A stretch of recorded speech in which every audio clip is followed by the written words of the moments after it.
पुराणों और धार्मिक कथाओं में असुर, दैत्य, दानव, राक्षस, पिशाच और बेताल जैसे कई नाम सुनाई देते हैं। यह खंड इन विभिन्न जातियों का परिचय देता है, यह स्पष्ट करते हुए कि वे सभी अलग अलग हैं। प्रत्येक का अपना विशिष्ट उद्गम, वंश और पहचान है।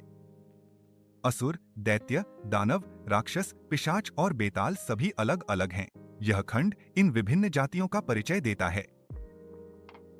असुर शब्द का अर्थ है सुर नहीं, जो देवताओं के विपरीत है। यह कोई विशिष्ट जाति नहीं है, बल्कि एक प्रतीकात्मक शब्द है।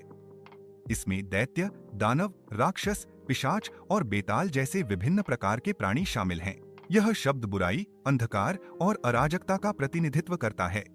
महर्षि कश्यप और प्रजापति दक्ष की पुत्री दिति के पुत्र दैत्य कहलाए। इस वंश के सबसे प्रसिद्ध सदस्य हिरण्यकश्यपु और हिरण्याक्ष थे। हिरण्याक्ष का वध भगवान वाराह ने किया। हिरण्यकश्यपु का वध नरसिंह अवतार ने किया। हिरण्यकश्यपु के पुत्र प्रहलाद विष्णु के परम भक्त थे।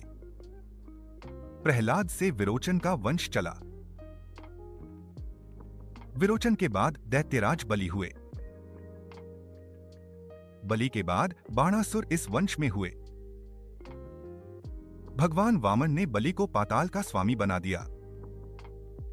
इस प्रकार प्रहलाद के वंश का विस्तार हुआ। बाणासुर शिव के महान भक्त श्री कृष्ण के पौत्र अनिरुद्ध के ससुर बने। दैत्य वंश की बेटियां बड़े बड़े राजवंशों और असुर कुलों से विवाह करती रहीं। वज्रज्वला ने राक्षस कुंभकर्ण से विवाह किया। विवाहों के माध्यम से दैत्य वंश ने अन्य शक्तिशाली वंशों के साथ संबंध स्थापित किए। यह संबंध दैत्य वंश को राजनीतिक और सामाजिक रूप से मजबूत बनाते थे। इन विवाहों ने दैत्य वंश की विरासत को आगे बढ़ाया। दानव दैत्यों और देवताओं के छोटे भाई थे। इनकी उत्पत्ति महर्षि कश्यप और दनु से हुई। कुल मिलाकर 114 दानव कुल चले। इनमें 64 मुख्य बताए जाते हैं। दानव वंश की उत्पत्ति नदी तट पर हुई।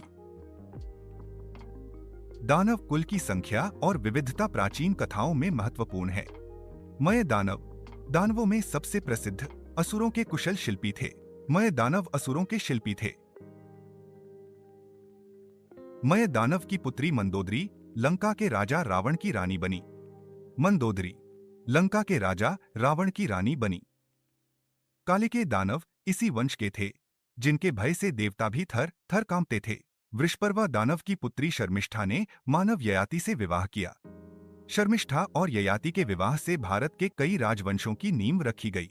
इस विवाह ने दानव और मानव वंशों के बीच एक महत्वपूर्ण संबंध स्थापित किया। राक्षस असुरों में सबसे अधिक सुसंस्कृत और विद्वान माने जाते हैं। राक्षसों की उत्पत्ति की एक कथा के अनुसार वे कश्यप और सुरसा के पुत्र थे। राक्षस वंश की दूसरी कथाएं भी प्रचलित हैं। राक्षसों को असुरों में सबसे अधिक ज्ञानी माना जाता था।